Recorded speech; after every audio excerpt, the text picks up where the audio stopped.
കല്യാണമായില്ലേ? കുട്ടിയായില്ലേ? കുട്ടിയായെങ്കിൽ കുട്ടിയെ സ്കൂളിൽ ചേർത്തില്ലേ? ഇന്ന് നമുക്ക് നാട് വിട്ടു വന്നതിൻ്റെ 5 ഗുണങ്ങൾ നോക്കിയാലോ. Point number 1, privacy. ഭിക്ഷക്കാർ, പിരിവുകാർ, വിരുന്നുകാർ, ഹരിത കർമ്മസേനക്കാർ, ഇങ്ങനെ ആരും നമ്മുടെ ഡോറും മുട്ടത്തില്ല. ആരെങ്കിലും വരണമെന്ന് ഉദ്ദേശിച്ചാൽ തന്നെ മുന്നോട്ട് വിളിച്ച് നമ്മുടെ അവൈലബിലിറ്റികളെ നോക്കിയിട്ടേ അവർ വരത്തുള്ളൂ. Point number 2, quality time with family. നാട്ടിലെ അപേക്ഷിച്ച് ഇവിടെ വർക്കിംഗ് അവേഴ്സ് കൂടുതലാണ് കേട്ടോ.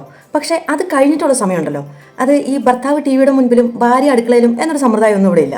നനയ്ക്കാനാണെങ്കിലും വയറ് നിറയ്ക്കാനാണെങ്കിലും എല്ലാം ഒരുമിച്ച്. പോയിന്റ് നമ്പർ 3, കടപ്പാട് തീർക്കാൻ കഷ്ടപ്പെട്ട് ഇഷ്ടമില്ലാത്ത ഒരിടത്ത് പോകണ്ട. മാസത്തിൽ 3 കൂതാശ, 2 കല്ലിടിയിൽ, ഒരു കല്യാണം, ഇതൊന്നും ഇവിടെ ഇല്ല. ഏറിപ്പോയ ഒരു ബർത്ത്ഡേ പാർട്ടി കാണും.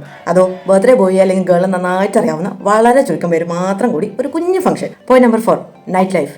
എടി, നിന്റെ പിള്ളേർ ഇന്നലെ ഒത്തിരി വൈകിയല്ലോടി വന്നത്. രാത്രി കറക്കൊന്നും അത്ര നന്നല്ല കേട്ടോ.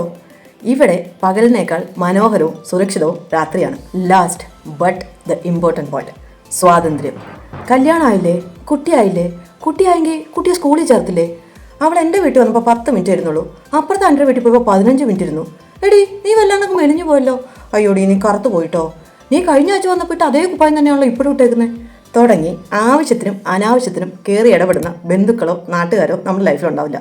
അതുവഴി കിട്ടുന്ന സ്വാതന്ത്ര്യവും അതിലൂടെ വരുന്ന മനസ്സമാധാനവും. Thank you for watching.